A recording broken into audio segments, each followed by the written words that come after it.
it's time to sit back and relax with your favorite drink. And listen.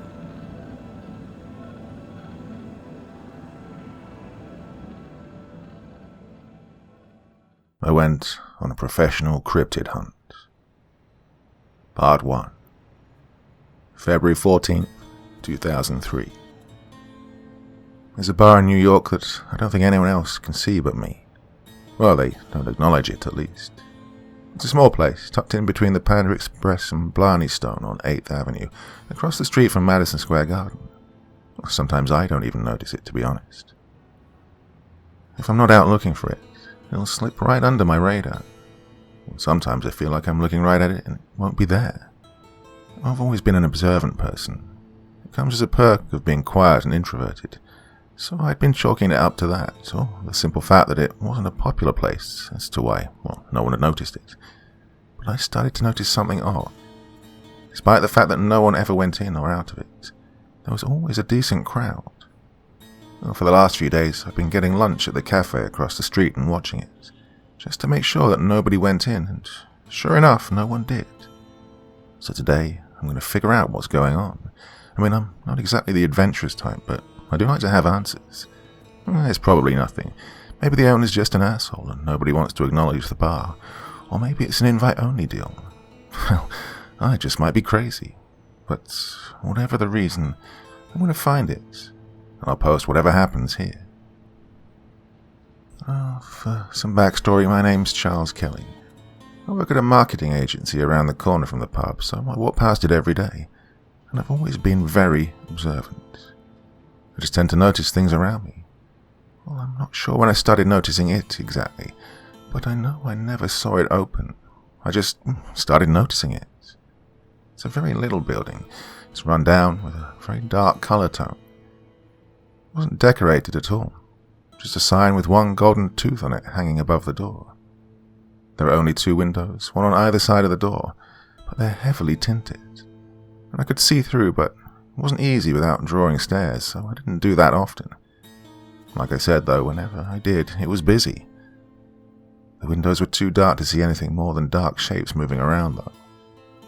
Today I'm going to ask a few of my co-workers if they know anything about it, and it'll probably end there.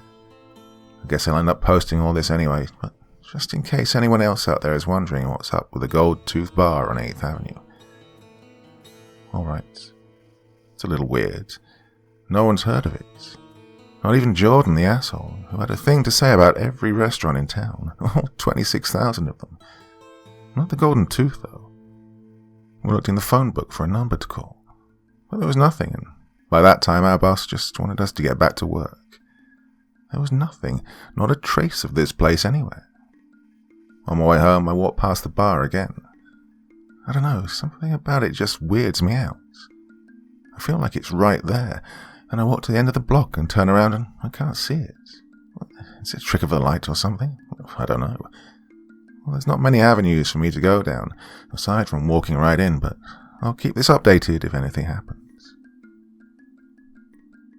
February 15th. Today was a Saturday, so I didn't walk past the bar, but, I mean, it's weird, right? No one at my work had even heard of a bar that's not even a block away from it. Well, that's definitely strange, but that's not worrying. Well, I'm not much of a social butterfly. I didn't exactly have plans getting in the way, so my day was free to pursue this as much as I wanted.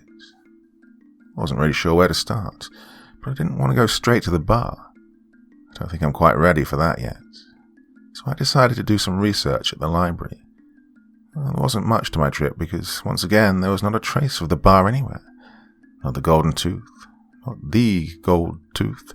Not even the golden teeth. I'm running out of options, aside from just walking right in. I don't know. Well, just may be what I'll do. What's the worst that could happen, right? It's an exclusive club and a big bouncer throws me out. Well, no, I suppose the worst that could happen would be that I'm crazy and I bump into a brick wall. Well, I'll do a bit more digging. This post isn't long right now, so I'll hold off until I can add a bit more to it. That'll probably be the pattern here. I'm not going to upload a paragraph at a time, so you'll see multiple days covered in one post. Well, the strangest thing just happened. I left the library and decided to go to one of the only places left that might have a chance of knowing about this place, my local bar. However, before I'd gotten 10 steps from the library, I'd picked up a tail. Now, as I mentioned before, I'm hyper-observant, so I noticed quickly. He was dressed in normal street clothes, no fancy black suit, no dark sunglasses, but I could tell he wasn't comfortable in those clothes. He was undercover. At least that's the first conclusion I jumped to. He may have just been a creep, but he was definitely following me. I took 4 lefts, and he stayed with me, but quickly dropped back after that. Well, he must have realized I knew he was following me and either abandoned ship or gotten a whole lot more careful. I decided to forego my mission at the bar and head straight home. Now that I'm home, I'm starting to think the option where I'm a crazy person investigating a brick wall might not be far from the truth. Secret agents telling me, come on, I'm just on the edge. I'll try and take my mind off it for the weekend. And by Monday, maybe I'll have slept on it enough to be ready to go in. February 17th. Okay, I said I wouldn't think about it for the weekend, but I'm not crazy.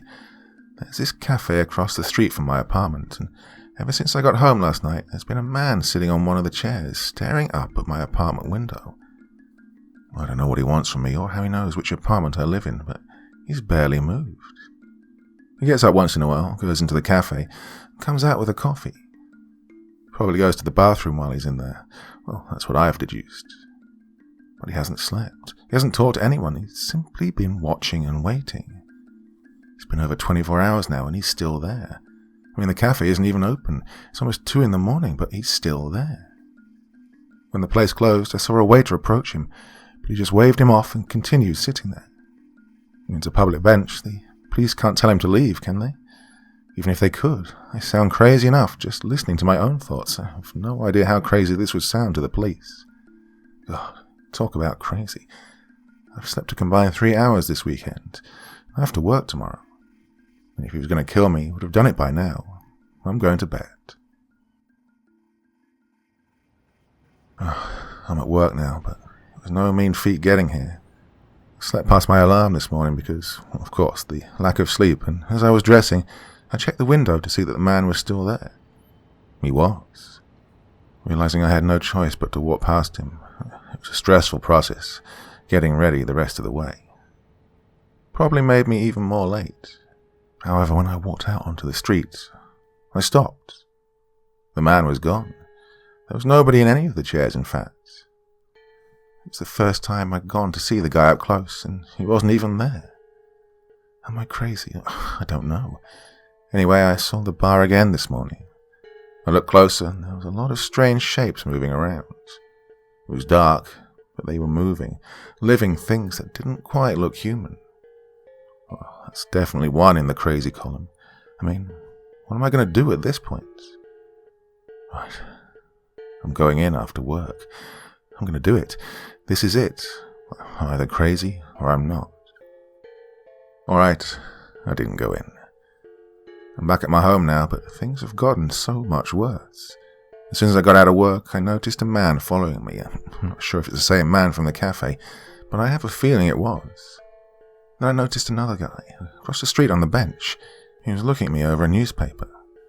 There was a woman drinking a cup of coffee, but was there really coffee in there? I had a really strange sensation on my wrist, and I looked down at my watch. I took it off, and it looked normal. I knew that dark patch was always there, but what if it wasn't? What if it was a bug? I ripped it off and stuffed it in the nearest trash can, just in case. A woman with earpods glanced up at me in confusion from the other side of the bin. She could have been one of them too. I backed away from her, then broke into a run towards my home. I didn't even glance at the gold tooth. I just needed to get home. And that's where I am now. I locked the door, closed the blinds, and then checked my room for anything that could have been changed. Everything was exactly where I'd left it, though. Okay, now that I've just typed all that out, I think this whole ordeal is driving me crazy. I think. And that's the worst part, because as crazy as this all sounds, there's a little part of me that's saying I'm right. Maybe all the others were an overreaction, but I don't know. There's just something about the cafe guy. I'm going to call in sick to work tomorrow. I've decided that much. I don't know what I'm going to do, but what I do know is that eventually my curiosity will get the better of my paranoia. It always does. This time, though, I don't know what the results could be. February 18th. Someone knocked on my door this morning, moments after I would have left my apartment for work. It was a short affair, 3 sharp knocks, then a beat, and then they left. No attempt to jiggle the doorknob, no follow-up knock.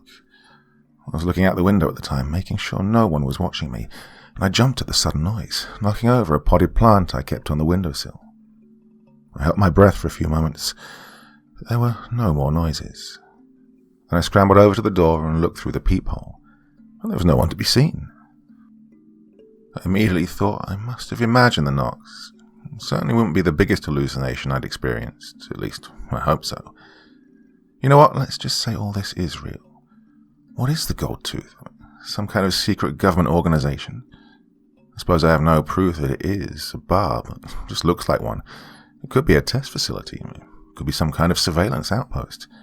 And now that I've been poking around it, I've been put on, well, some watch lists, and I could be in danger. What if they arrange an accident for me? Since then I've been blocking my windows and staying in the middle of my apartment. This has all happened in the course of, 4 days? I've never had anything like this. I'm not a paranoid guy, so I'm starting to think it may be real after all. I waited, alone in my apartment for almost an hour, pacing nervously, before I realized I should probably do something. Call it suicidal, call it a rash, impulsive decision, but I figured if I was going to go down, I might as well figure out what was in this place. After peeking out of the window to see that the cafe man was nowhere to be found, I pulled on a Yankees cap and some sunglasses and slipped out of my apartment. When I got to the base of the building, I took the corner onto 8th Avenue and bumped into a man coming round the corner.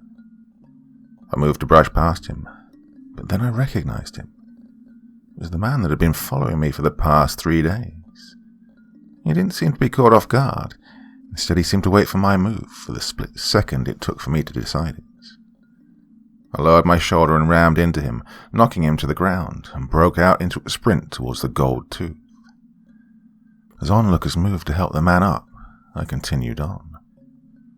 When I was halfway there, I glanced over my shoulder to see that he hadn't begun to chase me. The crowd had dispersed, and he was just watching me, staring me down. I didn't wait another moment, knowing that he could have accomplices waiting for me around any corner. I made it safely to the sidewalk in front of the bar, though, and when I looked back momentarily, the man was gone. I took a deep breath and barged through the door. The bar went quiet. Well, it was, in fact, a bar, as I'd originally guessed, but not a normal bar.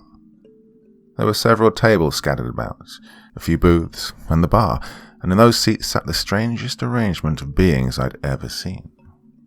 There were some humans, but other than a bartender and a group in a corner booth, they were all wearing black suits and darkened sunglasses, quite the formal attire for such a relaxed environment. Well, they were the normal ones, though.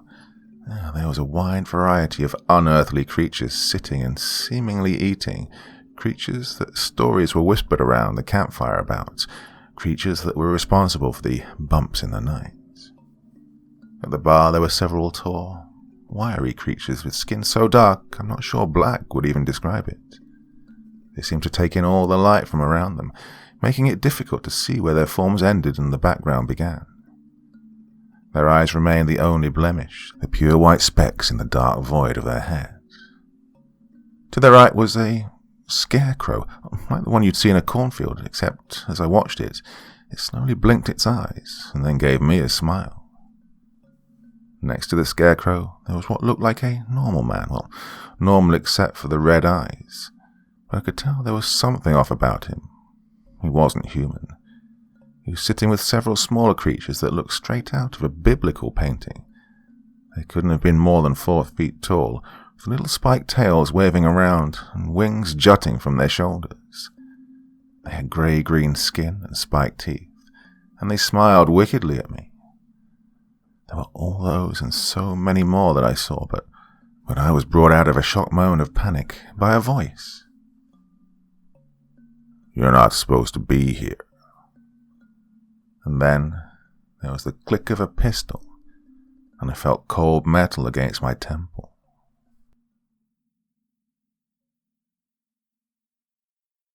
Part 2. February 18th. I slowly raised my hands and gulped as the gun pressed into my temple, every eye in the room on me. You could have heard a pin drop. Then the man holding the gun spoke again. "Nobody's used that entrance as long as I've been here. Who are you with?" he asked. Well, I wasn't sure how to reply, but before I could say anything, a door in the back opened, and to my utter surprise, the man from the cafe walked through wearing a sharp black suit identical to the ones the other humans in the bar were wearing. He was buttoning his sleeve as he walked in, and he seemed not to notice the tension in the room at first. Then he glanced around, saw my predicament, and chuckled. "Well, everyone, sorry for my timing. I had to do a quick wardrobe change. Don't worry about Mr. Kelly there. I've been tailing him since he discovered us. If he were going to tell the world about us, he'd already have done it." "Put the gun down, you twat," a British voice said from somewhere behind the man holding me at gunpoint. "You're clearly scaring the man." "Why'd he come through the front door then?" he responded, gesturing with the gun towards the door, which caused a brief scare. "Nobody comes through the front door." "Well, let's see what Agent Osborne has to say, why don't we?" the British man suggested, and he turned back to face the man who'd been tailing me. He put on a pair of sunglasses, matching the outfits of everyone else in the suit, and cleared his throat. "This is Mr. Charles Kelly," Osborne introduced me, much to my surprise. He caught wind of our location, seemingly by accident a few months back, and ever since then he's been doing his best detective work trying to figure out what our deal is. When I led him on to me, I figured he'd either get scared and give up or risk it all and barge in. "That's a risk you were willing to take?" a woman asked from the same area as the British man, and I realized I no longer had a gun to my head. I relaxed a bit and looked at the group going back and forth with Osborne. There were 5 of them, 3 men and 2 women. 2 of the men were standing. One of them had just holstered his gun, and a second, who stood in the back, a thin gangly man with a dark look on his face. "Don't worry, I talked with Danny beforehand," Osborne said, nodding to the bartender who handed him a drink. "Well, the idea was, if he's willing to come in, he's the kind of person we're looking for." "You want to hire him?" the woman replied. "Off the street? Are you crazy?" "Diva, if I weren't crazy, would I be here?" Osborne returned. "Well, that's beside the point. The point is, he's in. He knows now, and if we turn him out with no answers, he's either going to keep coming back or tell everyone. We don't want to have to kill him."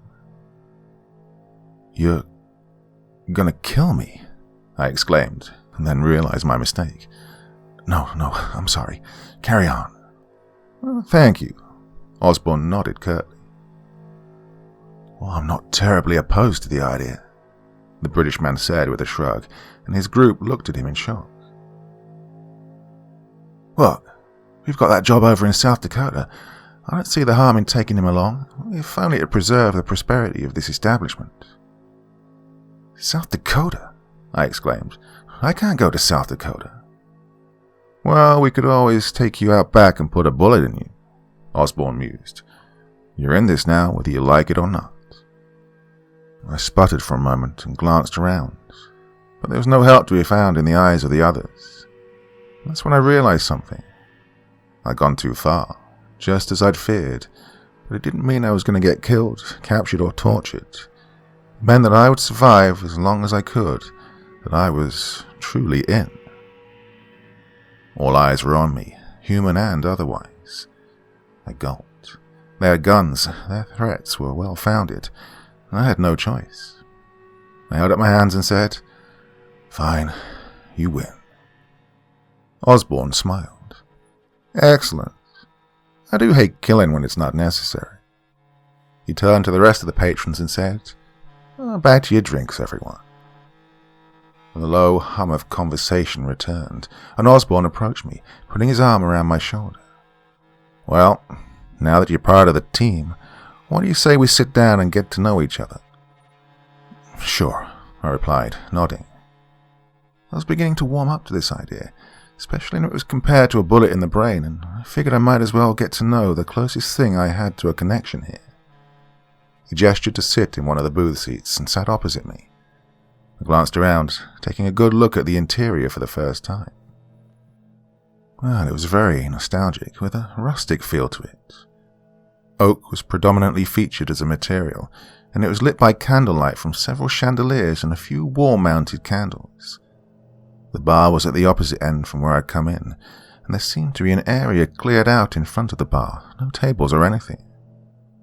To my left of the bar, there was a normal-looking door with no window, so I couldn't tell what was on the other side, but to the right, there was a door marked Kitchen. Above the bar, in the center of the room, was a sign similar to the one outside, with the image of the golden tooth, except this one read, "Established 1959. All in all, it was a very atmospheric place, large enough to fit a decent-sized crowd, but small enough for it to feel cozy and, if not for the appearance of dozens of strange creatures, it would have passed for one hell of a normal bar. "So, do they have anything to drink here?" I began the conversation tentatively. I mean, normal stuff, or is it just... I gestured at the creatures at the other tables. "Unnatural drinks." "You keep talking like that, you're going to get yourself in quite a bit of trouble," he warned. "But yes, they do serve drinks you'd find at outside restaurants." "So, what is this place?" I asked abruptly as he called over a waiter. "Why can't anyone else see it? What are all these creatures? Are you with the government or something?" "Well, I'll go over it briefly now, but I am a busy man. I just spent the last 3 days following you," he pointed out. "I'll have time to explain everything if you survive the South Dakota job."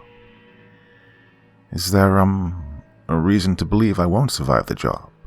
I hurriedly asked as the waiter arrived. "What is the job, anyway?" "Come on, let's order," he replied. "I haven't had a meal that wasn't from that dreadful cafe across the street from your place in 2 days. I'm dying for a well-cooked meal." "Hey, I like that place," I muttered, but he'd already turned to address the waiter. "Yeah, I'll have the bon bo hui and a Coke, please," he said, and I raised my eyebrows. "What's that? Some sort of supernatural delicacy?" I asked, intrigued. "Well, actually, it's a Vietnamese beef noodle soup," Osborne said pointedly. "The chef's got a knack for it. Oof, it's delicious."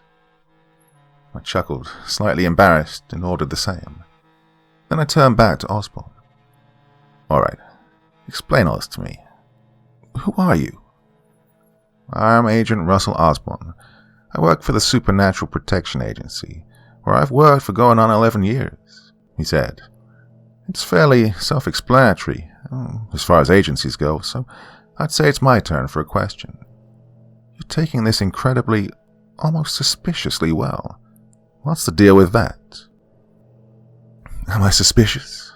I quickly asked, eyes widening. "I didn't mean to do that. I promise I'm not going to tell anyone. It's just like you said, I'd rather be in than dead. I'm not..." All right. It was just a question. You're not on trial," Osborne replied, holding up his hands in mock surrender. "Well, I was just curious, because you don't strike me as a very brave person.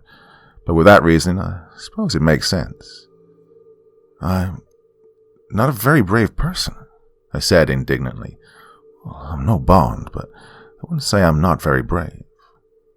But I would," he told me matter-of-factly. "Alrighty then. What else do you want to know?" My bruised ego forgotten in the face of forbidden knowledge, I pondered what to ask carefully. Why are all these things here? Why doesn't the public know about them?" "I'll answer those in reverse," he began. "These are supernatural creatures. Their origin is unknown to us, or known but unexplainable. Some pose a danger to the public, some don't. The public cannot know about either because of their nature. Let's use the aliens in the room as an example. If the public knew of confirmed extraterrestrial life, they'd be pressuring the government for funding for space programs, for establishing interstellar communication, for pushing out into the universe. Well, as you might guess, there are many problems with that. Well, politically speaking, there'd be mountains of red tape to cut through, jurisdictions and policies to avoid. It'd be a nightmare. It's much simpler to do it this way. The other, more important problem is that we don't know everything. There are creatures more powerful than any of us combined. There are creatures we don't even know about, and if the public knew of the existence of some of them, they'd seek out the others. We have no idea what could happen, so for now, it cannot be made public. That's why they're here, in this bar. They're non-hostile. As you can imagine, it's fairly difficult to establish a social life when you're, say, an 8-foot pile of gelatinous fluid, or when you're literally the devil himself. So this is a place both for creatures to relax and enjoy themselves, and for those who know of their existence to speak freely. I paused for a moment, then let out a long, slow exhale. Wow. Don't really know what to say. It's quite a bit to take in. It is, so let's not dwell on it. You have plenty of time to do that the next time you hear an odd sound in your apartment, so let's get to know each other, he suggested as the food arrived, and the conversation turned much more light-hearted after that. We talked for just under a half hour as we ate, but, as he'd mentioned, he did have some pressing matters. He also told me that the entrance I came through was never used. It was just there to throw off anyone who somehow saw the bar's exterior, and that the next time I came I should come in through a back exit of a store around the block. I was going to follow him out, but the British man called me over to their booth. "Wait a minute, lad. Come speak with us," he said, waving me towards them. "We're going in on this together. We owe you at least a briefing." "Yeah, I'd appreciate that," I nodded, sliding into the booth. "Well, we're heading out on Friday. We can arrange travel for you, and we'll arrive on location early Saturday morning. We'll have someone send the details to your apartment. From the airport in South Dakota, we'll make about an hour-long drive to the site. We'll spend as long as it takes to get the job done. It shouldn't be more than a day or two. Then we'll have you back by sometime Monday morning. Might have to tell your boss you'll be a bit late, but that's provided you survive, of course." "That's exactly what Osborne said. What do you mean, if I survive?" I asked. "Is it very likely that I won't?" "Very likely," he repeated with a chuckle, then looked to the group, who also laughed. "Well, the last rookie I saw go toe-to-toe with a Wendigo, his funeral's next Wednesday, and we're marching into a den of them." "A Wendigo? A den of them? He died?" I sputtered in surprise. "What do you mean, like the Native American myths?" "Myths," the man who told me previously at gunpoint chuckled. "They're about as mythical as Charles Manson. Yeah, sure, you've heard the stories, but just because they're stories doesn't make them any less true." "It doesn't make any sense, you muppet." The British man shook his head. "To be honest, you might just have delayed the inevitable. You're not choosing life. You're just bettering your odds ever so slightly. But hey, have a seat. I'll introduce you to everyone." I did, and after the names were given, we started chatting, and I found out more about the group. The British man was named Edward Richards, the leader and founder of the group. The woman on the back left seat was named Frida Absbruksdottir. I believe I butchered that name. The tall, scary man standing behind them was Lawrence Cases, and the woman sitting across from me was Tiva Stewart, and the man who didn't seem to like me very much was Zephan Talbot. They were a group called the Outsiders, and they were sort of mercenaries in the supernatural world, taking some of the more dangerous jobs for, well, generally a lot of money. We talked for quite a while. I tried to steer the conversation towards the supernatural, but they weren't too keen on talking about it. Zephan definitely did not like me, though. I'm not sure why, but he's definitely got a bone to pick with me. After the conversation died down, I left through the back entrance Agent Osborne had pointed out to me, and I went back home.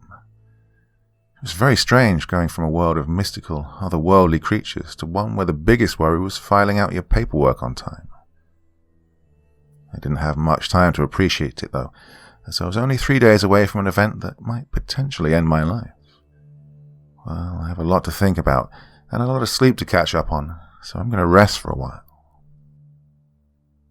February 20th. Well, the days have flown by since my visit to the Gold Tooth, as much as I wish they'd slow down. Work has been a welcome distraction, but these hours at home alone, I haven't dared go back to the bar. I don't know why, but it feels like I just turned in my one get into the bar free card, and if I want to go in again, I'd have to survive South Dakota. Well, not much is happening, but I'm guessing I'm going to receive the details about the job sometime later today, since we're leaving tomorrow. Sure enough, about 5 minutes ago there was a knock at the door, and when I opened it, a manila folder with some papers, clippings, and photographs was there, unattended on the floor. It seemed like it was a habit for these people to do that, disappear after knocking, but I picked up the folder and I'm currently going through it to see what I can get from it. The first 5 things are all about wild animal attacks that happened in a forest in South Dakota on the banks of the White River. Most of the newspapers claim that the actual pictures of the victims couldn't be shown as they were too graphic for publication. But photographs were attached to the clippings, and they were graphic all right. They were shredded to bits, all in different manners and methods, but I can tell it was done by the same thing. I won't go into detail, but yep, it was messed up. The papers all claimed that it was by wild animals, which is obviously just a cover-up. When I got past the articles, there was an important-looking document. At the top, it said in big block letters, "The White River Wendigo." Apparently when they were first researching it, they believed it to just be one Wendigo, but someone sent in a team and they were quickly overwhelmed by 2 fully grown ones. That's when the Outsiders, the name of the group I was temporarily joining, was called in. They had a rough location of where the den was, which was a densely forested area along the banks of the White River, but not much beyond that. Also enclosed was my plane ticket, which was from a company I'd never heard of before, instructions for the trip, and a packing list. There were some more papers behind it, but I decided they'd probably just be reiterating what I'd already read, so I decided to focus on packing. It was mostly the things you'd normally take on a weekend camping trip: clothes, tent, flashlight, all the survival gear. The note had also said that weapons and other exotic supplies would be provided by the Outsiders, but I've already been told twice it's pretty likely I'm going to die this weekend, so I don't want to take any chances. However, I don't have anything that could remotely be considered a weapon at hand, so tonight I'm going to run down and buy a few things at the local sporting goods store. Probably a multi-tool and a larger knife, if you can even get one. I'm not much of an outdoorsy guy. I have some camping supplies from my dad, but I've never tried to buy anything, so I don't know what sort of regulations there are. Well, I think that's it though. There's not much else I can do other than wait.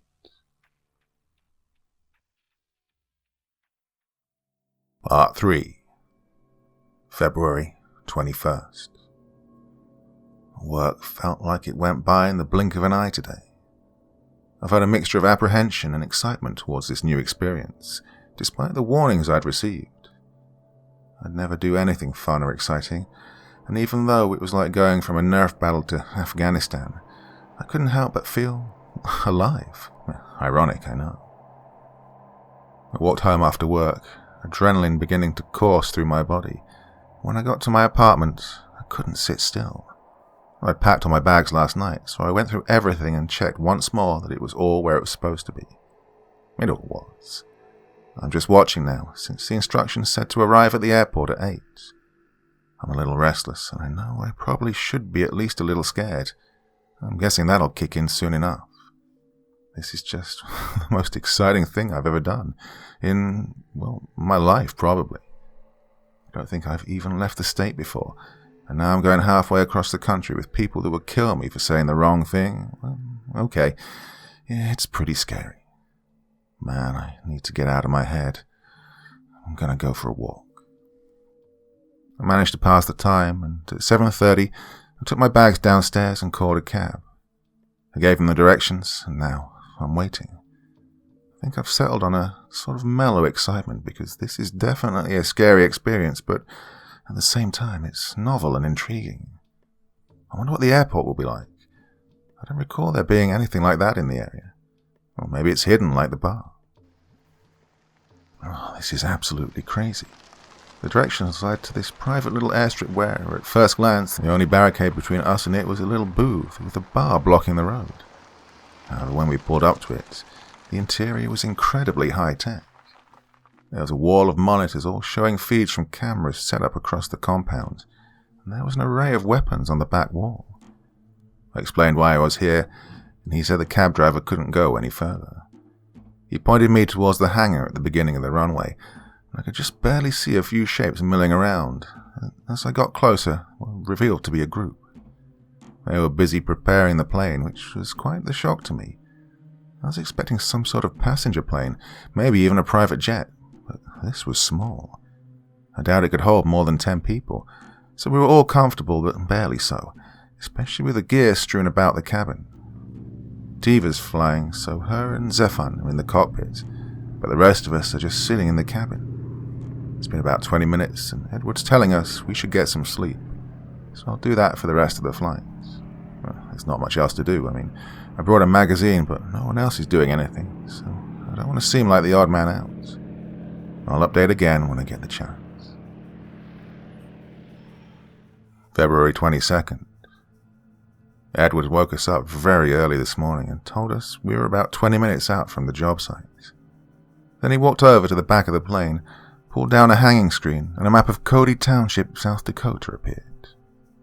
"Oh, this is our location," he began, his accent seemingly accentuated by the nature of his speech. "Oh, as I'm sure you've all, well, except perhaps Zephan, read in the briefing, the reports have mostly come from this forest on the banks of the White River." At that, he pointed to an area about a mile in size, consisting of a dense forest, tucked into a bend in the long, winding river. "We've obtained access to a cabin within the forest. That's where we'll be staying for the duration of the job." "Wait a minute," I interjected. "We're staying in the forest where the monsters are? It doesn't seem very safe, does it?" "But generally speaking, these talks go on without interruption, and I'd like to keep it that way," Edward said, and I thought better of continuing the discourse. "Now, as some of you may know, Wendigos rely heavily on changes in scenery for tracking. They're very perceptive of things like slight imprints in the ground where someone's walked, residue of breath in the air, or especially human waste, which is why it's imperative that you only use one of the bathrooms within the cabin, unless otherwise directed by me and me alone. The first day will be purely reconnaissance. We'll be establishing cameras here, here, and here, and sensors every 50 meters in an 85-meter perimeter around the cabin. We'll then wire every feed into the surveillance room, which has been prepared in the basement of the cabin, and then we'll wait. Unless they're abnormally hungry, Wendigos tend to hunt at night, so sundown tonight will be when we make our first move, if they don't do so. Upon landing, each of you will receive a map of the forest with markings designating the camera and sensor locations, along with the cabin and where we believe the den to be. We cannot plan for what will happen tomorrow, as it depends entirely upon what happens today. Any questions?" And at that he looked directly at me, and I shook my head. "Excellent. Well, we should be landing shortly." After Edward had briefed us, the group began to talk quietly among themselves, and Edward came over to sit next to me. In a low voice he said, "I know you're well aware of this by now. There's a very good chance you won't come out of this place in one piece, and we can't afford to coddle you like a rookie normally would be. The best we can do is try and make sure you're never alone, but even that won't take precedence over getting the job done." Thanks, I guess," I replied, not really sure how to respond. "I suppose if I go down out here, I'll at least be more excited than if Agent Osborne had taken me out beside the shed and put a bullet in me." He raised an eyebrow at that, but didn't say anything. "In other words, yes, I've made peace with my maker. I'm pretty sure I'm headed when the lights go out," I said. Then he told me probably the most disconcerting thing I've ever heard in my entire life. "Oh, you have no idea where you're going. Trust me, I've been there." Then he stood and walked up to the cockpit without another word. Well, I've been trying to figure out what he meant by that ever since, and to be honest, I don't have a clue. It was only about 15 minutes before we landed, and it was an airstrip similar to the one we'd flown out of. After we landed, a long-stretched limousine pulled up in front of us, and a woman stepped out. She wore sunglasses despite the early hour, and she introduced herself as our employer. She said that, while it was unusual for employers to introduce themselves personally to the employees in this business, this was an unusual scenario. I'm not sure if she was talking about me or something I don't know about yet, but this past hour has been a whirlwind, on top of the hurricane the past week has been, and I'm barely staying afloat. After she exchanged some words with Edward, he turned back to us and said we'd be leaving momentarily. I figured we'd take the limo, but after she introduced herself, she led us to an old beat-up sedan, and Edward told us that was our vehicle. Now, everyone else is talking about the job. I even heard a few bets going around on who'd get the first kill, and there was even an over-under on how many of us would make it out. But I had that same uneasy feeling I'd had earlier. I sat in the back quietly, which seemed to throw off the big European guy. I forgot his name. He looked at me funny for a while. Then he began looking around, simply observing things. He's pretty scary, to be honest. In fact, I'm pretty sure he's reading this over my shoulder as I'm writing, too. We're at the edge of the woods right now. It's around 9 in the morning, and Edward's going through all our stuff one last time to make sure we brought everything. He says once we go in, we're not coming back out until the job's done, so we'd better have everything we need. I know I do, and I'm pretty sure these guys do as well, so there shouldn't be any problems. Well, the difference between the forest and the outside is like night and day. The trees are packed together incredibly tightly, even encroaching on the small dirt road at times, and they block out almost all sun, except for when it filters through the leaves, spraying tiny rays of light down upon us on occasion. It wasn't a gradual shift either. It was like when we entered the forest, someone had turned a switch. The mood once again changed as well. We were quiet now, on edge. Every blade of grass, every leaf, every branch seemed like it was being taken in by these outsiders. The big guy next to me keeps looking over at me, though, and he's freaking me out. It was only a 10-minute drive from the edge of the forest to our cabin, but it felt like a lot longer. Something about this place seems off. It doesn't feel like a normal forest. Well, something I can't put my finger on is that there's no sound. No birds chirping, no sticks are breaking under the feet of animals. It's just the occasional sound of leaves rustling with the breeze, and the methodical sounds of the group unpacking inside. I should probably go get my stuff ready, and I just wanted to get acclimated to the forest. It's around noon now, so we'll probably have some food and then go out to start setting up the sensors for tonight. It's about 4 now, and we're working on setting up the surveillance. I got paired off with Tiva Stewart, the one that flew the plane, and she's, well, more normal than everyone else, I suppose. It was after lunch when Edward told us the assignments, and when we were paired, she came over to me. "Looks like I got the rookie," she said, slightly raising her eyebrow. I was initially nervous that she was annoyed or even resentful that she'd been... I was initially nervous that she was annoyed or even resentful that she'd obtained the added burden of someone with no experience. But then she laughed and the tension quickly dissipated. "Don't worry. As long as everything goes according to plan and you follow instructions, it'll all be fine." "I can deal with following instructions," I replied. "But what happens if something doesn't go according to plan?" She sighed for a moment. "You're getting down to it, aren't you? If something goes wrong, we improvise. Which is why if that happens, you'll be in a spot of trouble because you have nothing with which to base your improvisation off of." "Well, let's hope everything goes to plan then," I said, a dark mood setting in once more. Quickly she nodded her head in the direction we'd been assigned. "Come on, we'd better get going." I followed along and we struck up a conversation. It was a pleasing reprieve from the oddness of the rest of the trip. While we spoke, it almost seemed like it was just a walk in the forest, and that, combined with the density of the trees proving a challenge to navigate, provided ample distraction from the horrors that lay within it. But then we arrived at our first location. When we got there, she removed her pack and set it on the ground.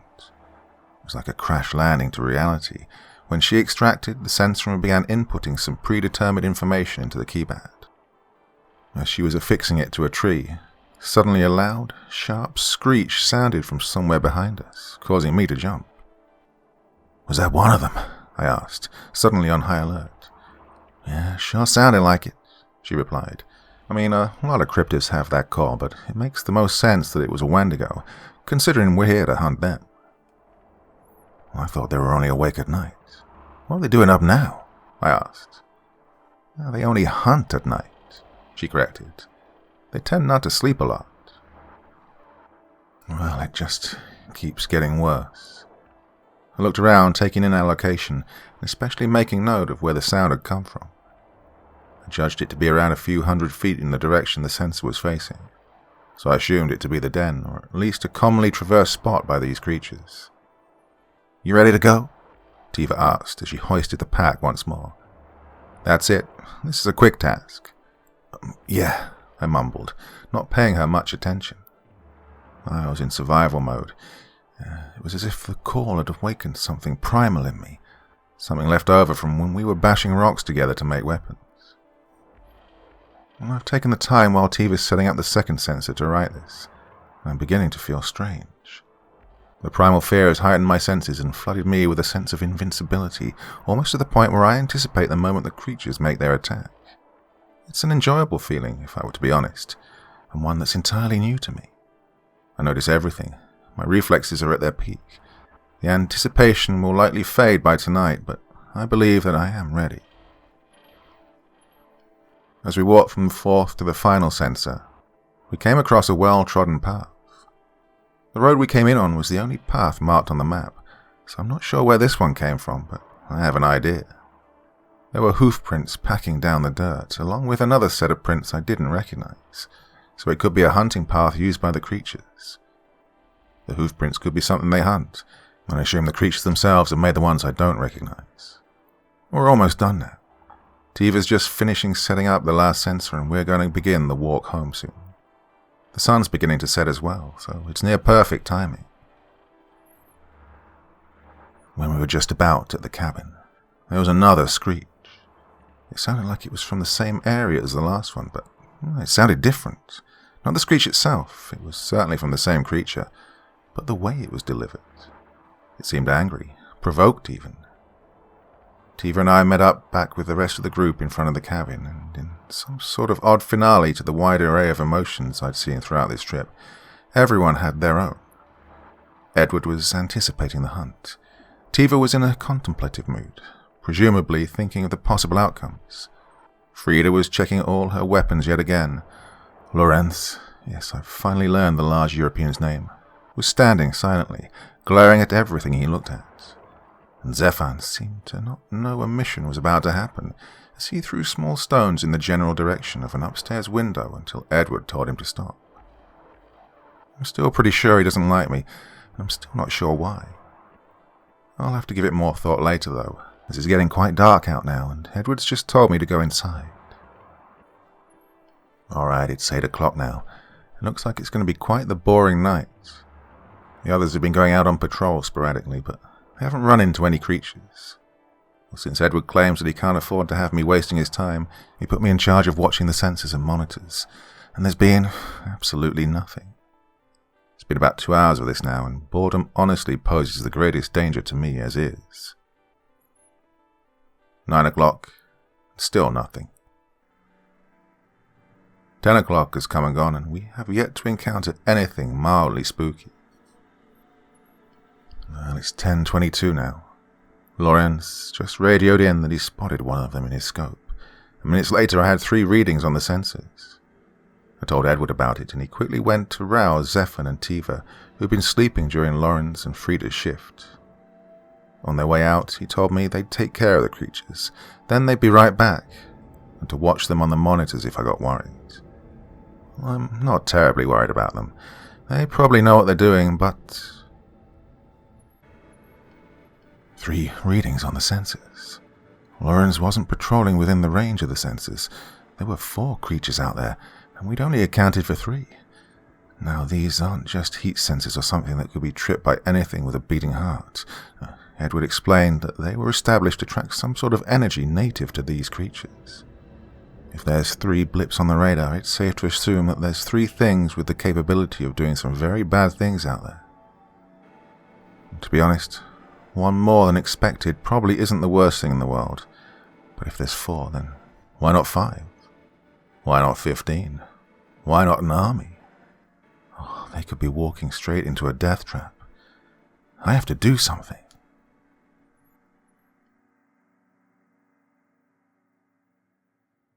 Part 4. February 22nd. In hindsight, the group having left me without a radio may not have been the greatest bit of planning we've seen so far. Now the only way for me to warn them is if I were to go out there into the pitch black, demon-filled forest and tell them myself. And that just might be what I'll do. Well, in a few minutes. That fear I keep saying is eventually going to set in? Yep, it's here. What am I doing out here? I'm in South Dakota. I have work on Monday. This time last week I was under the impression I was being wiretapped. So maybe that's not the best example. But still, death. Those screeches I heard during the day are happening what feels like every 5 minutes now.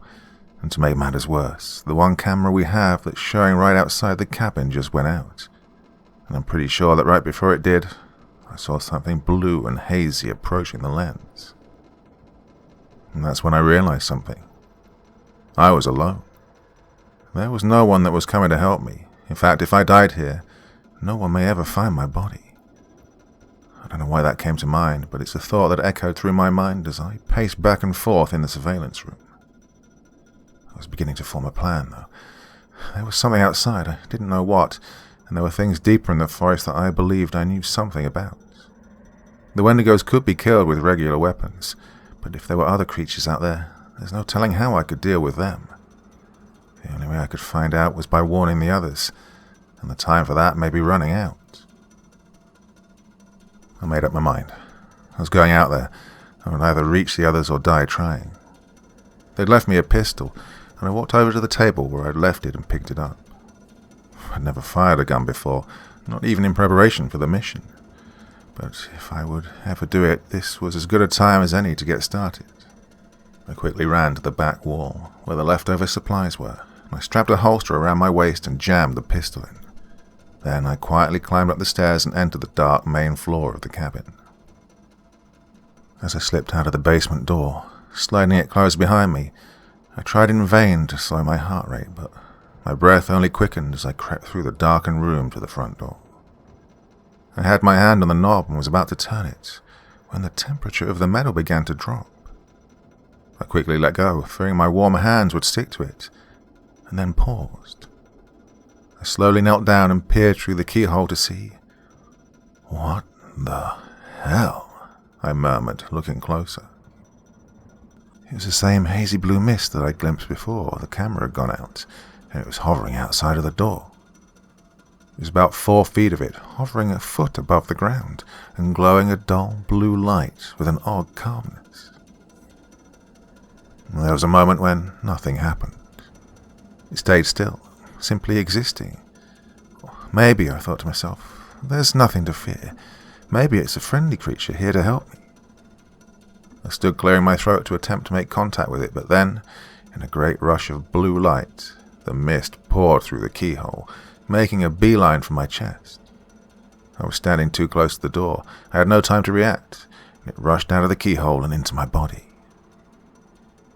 As soon as the first tendrils of fog touched my chest, an icy chill spread through my body. I panicked, all thought for stealth gone, and I frantically backed up into a wall as the intensity of the freezing cold grew. The thing was inside me. I couldn't fight back, but it certainly wasn't for lack of trying. I slammed myself into the wall again and again, knocking over a small table with a vase on it in my attempts to purge the fog from me, but slowly my vision began to dim as my body temperature plummeted. I had no way of knowing how to get this thing out of my system, but I knew I had to try. An idea forming in my head, I ran haphazardly through the house, searching for my target. And I found it. A light bulb. It was getting hard to move by this point. The cold seemed to be taking over my body, locking up my systems. But with the last reserves of my strength, I smashed the light bulb, grabbed the metal prongs, and flipped on the switch. I awoke with a start minutes later to the sound of gunshots coming from deep in the forest. It took me a while to get my bearings, but slowly it all came back to me. The blue mist, the chilling cold, the light bulb, the others. The others, I exclaimed into the empty and now dark house. The shock must have shorted a fuse, as now every light in the house was out. That didn't matter, though, as the rest of the group was certainly in mortal peril now. I leapt to my feet and sprinted to the door. Before I left, I carefully checked for any sign of a glowing blue cloud, but it seemed as if the shock had either killed it or at least given it enough of a fright to send it off for some time.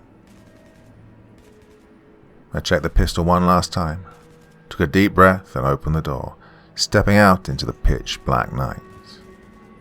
The forest was still, but it certainly wasn't calm.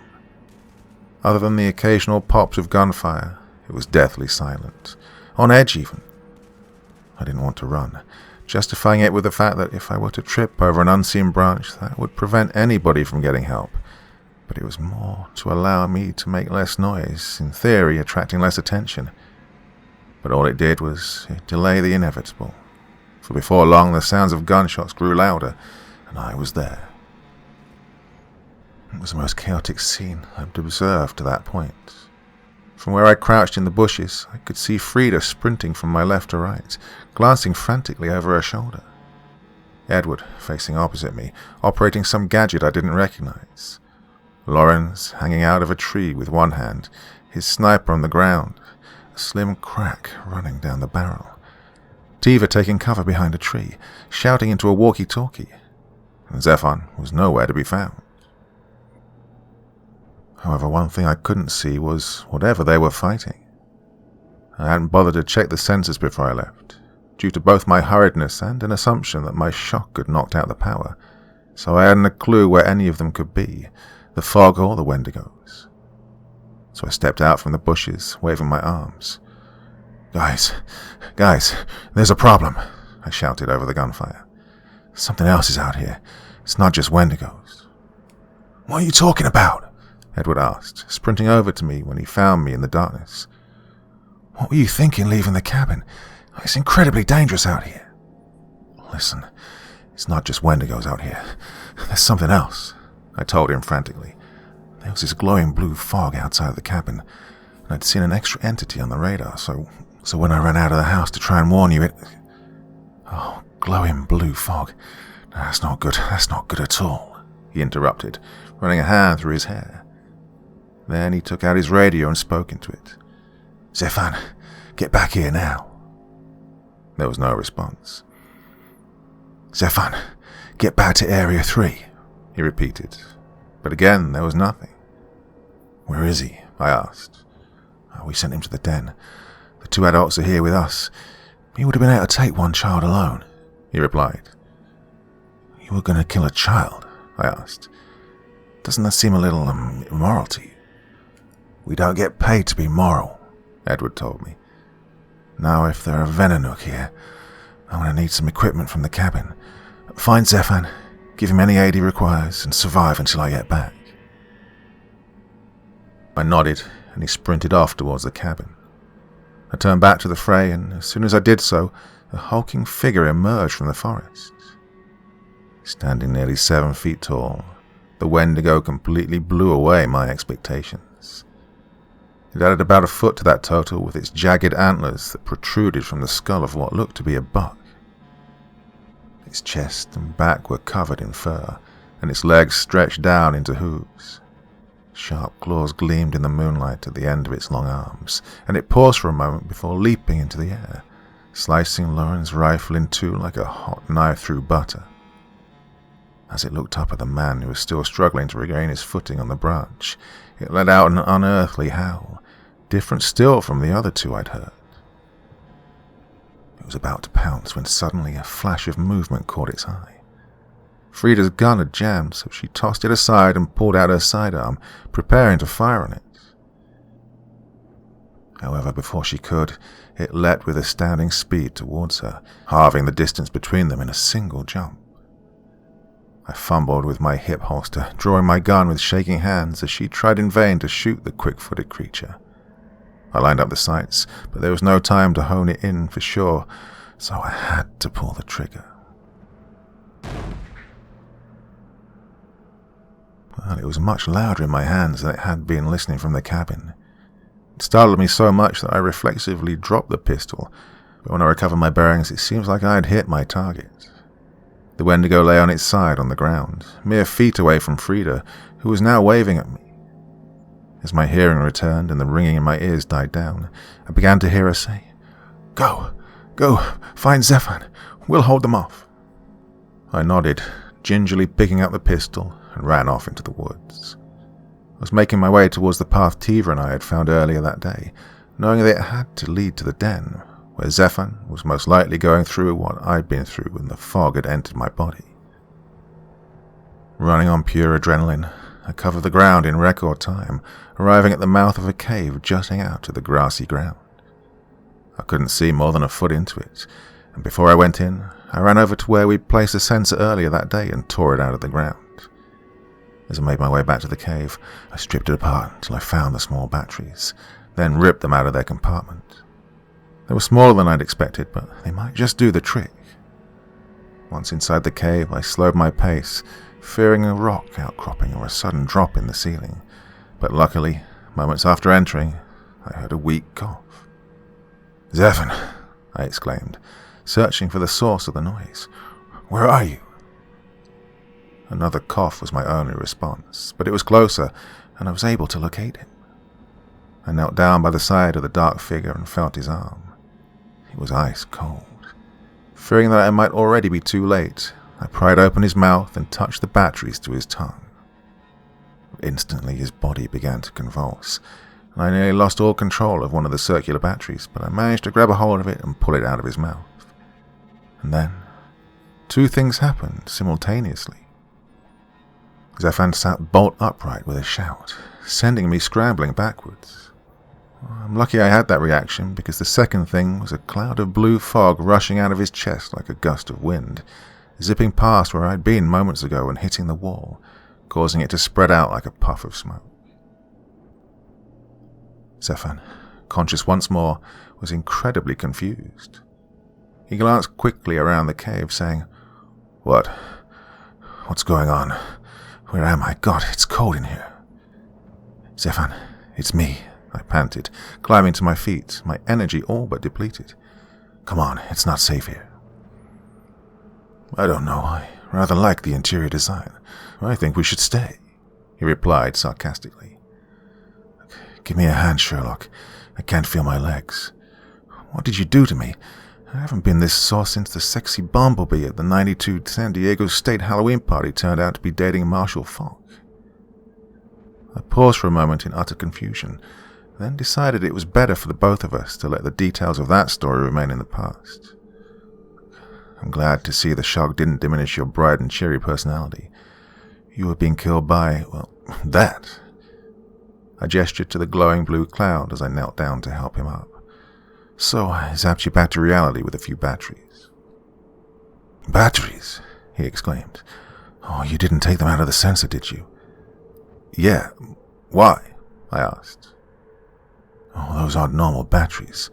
Christ, they're made specially to power the sensors," he said, smacking his forehead with his free hand. "Oh, you could have killed me were I not so naturally resistant to electric shocks." "Look, you're not naturally resistant to electric shocks," I said, rolling my eyes. "Come on, let's—" I cut off the sentence as a shadow crossed in front of the moonlight at the cave's entrance. We stopped walking and stood silently. I held my breath as my blood suddenly ran colder than Zephan's had been 5 minutes ago. We were about 15 feet back from the entrance, but we could clearly make out the figure of a Wendigo creeping closer towards us, distinctly outlined by the light of the moon. Saliva glistened on its teeth as it paused for a moment at the mouth of the cave. and for that moment it was silent. Then it let out a terrifyingly loud shriek, rearing its head back to look at the moon, and charged forward at us. "Oh, I thought you killed this thing," I shouted, scooping Zephan into my arms and running back into the cave. "I was sort of busy, dying," he reminded me. I rolled my eyes, sprinting as fast as I could. The creature seemed to have stopped its pursuit, but I didn't want to give it a chance to catch back up. However, I couldn't keep that pace up for long. I was already exhausted, and the short burst of energy from the pure terror of seeing the creature quickly wore off. I was now losing focus, getting sloppy, and it wasn't long before my ankle slammed into an unseen rock, and I was sent sprawling to the ground, Zephan smacking into the wall just in front of me, groaning. I quickly flipped over to my back to see if the Wendigo had caught up. Well, it had, but it hadn't been chasing me. It emerged from a side passageway, and behind it, the mist I'd stunned with the batteries followed, producing its unearthly glow with what I took as an aura of mockery. "Oh, son of a..." I muttered, but I was too tired to offer any resistance other than feebly crawling back on my elbows. It did nothing to slow the approach of the hideous Wendigo. Maybe it was the dim light cast by the mist, maybe it was my level of exhaustion, but I could have sworn I saw the corners of the Wendigo's jagged mouth turn up as he reared back to slice my body apart, ending me just like it had so many others. I closed my eyes, preparing for the blow, and then it came.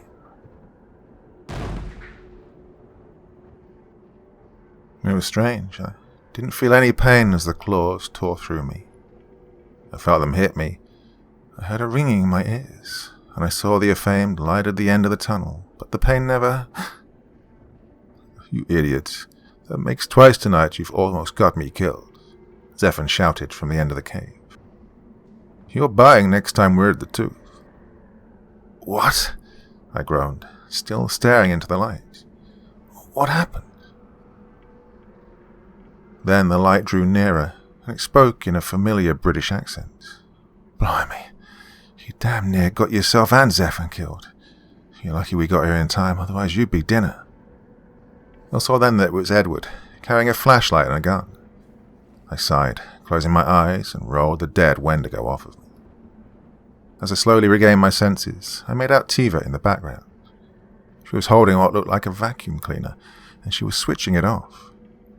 When she saw me looking at her, she rolled her eyes. "What did you do with the sensor? I put a lot of work into that." I explained, and she gasped. "What? You didn't kill him? How?" "I'm naturally shock resistant," Zephan butted in. "I don't want to get into that. Why are you holding a vacuum cleaner?" I said, hastily changing the subject before Zephan could, well, I really don't know where that would lead, but probably not somewhere I want it to go.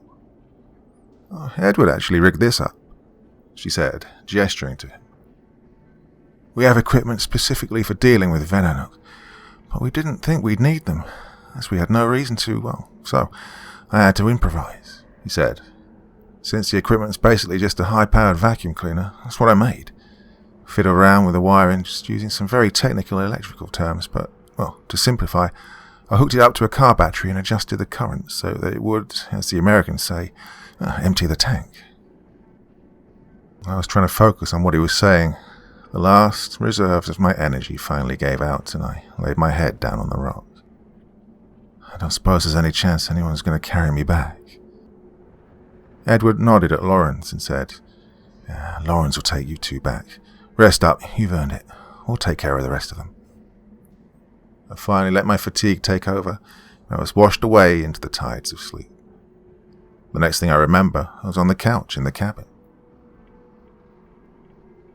February 23rd. I didn't wake up until noon on Sunday, and when I did, Tiva was there to explain everything to me. She said that the job had been going fine until one of the Wendigos managed to sneak up on Lawrence. Lawrence reacted quickly enough to avoid a deadly blow, but it had knocked him off balance, and he'd nearly fallen out of the tree. Then, at the worst possible moment, the second adult had attacked. They believe now that the Venonuk, the name for the blue mist, were responsible for the organization, and they were suspicious of their employer, as she'd mentioned that these were extenuating circumstances. Once Tiva had cleared everything up, the others came and told me that it was time to go. It had all happened in such a rush, the explanation, the car ride. Before I knew it, the most wild 24 hours of my life were over. The plane ride back, like the first, was mostly silent until the end, when Edward came over to sit next to me. I'd just woken up, as I was still incredibly emotionally taxed, and he sat in silence for a few seconds before beginning. You surprised us all. Now, all jokes aside, this was an extremely dangerous mission. Not only did you survive, but your participation was integral to our success, he said. Zephan, though he might not show it, is grateful to you. He tells me you saved his life, directly, twice, though you may or may not have put it in danger twice as well. But without your bravery, your quick-wittedness, your intuition, we may have died. For that, we're all thankful. I was caught off guard by the in-depth compliment. Thank you, I guess. I was also expecting to die. I didn't think it was going to end up like that, though. He nodded. Well, suppose you've earned a ticket into this strange world. Oh, you're free to do what you want, except, of course, reveal any of this outside of the gold tooth. But now you can walk away a free man. You've gone toe-to-toe with unholy forces, and you came out of the other side in one piece. You can walk away right now, forget all about this, and live your life. But I have a feeling you won't. You've tasted this side of the world. You're ready to ride it to the end of the rabbit hole, aren't you? I didn't respond for a moment. Then I said, I need some time to think about it. He nodded. He knew as well as I did that he was right, so he didn't push the matter. I once again reiterate our gratefulness, he said, standing up. There'll be a cab waiting at the airport to bring you home. I'll see you again soon, my friend. Those were the last words any of them spoke to me, and they're bouncing around my head as I sit in the cab, watching the flashing lights of the city pass my window. The city that once felt vibrant and full of life now seemed dull, lifeless, and pointless. I thought back to the thrill I'd felt, that sense of invincibility, even the moment I thought I'd died.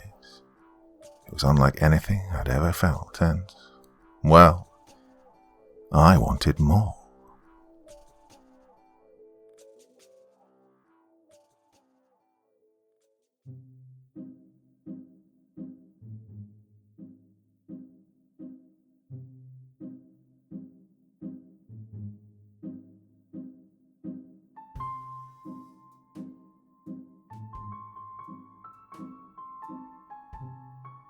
Yes, I know, I've been promising you more from the Werewolves or Assholes universe for ages now.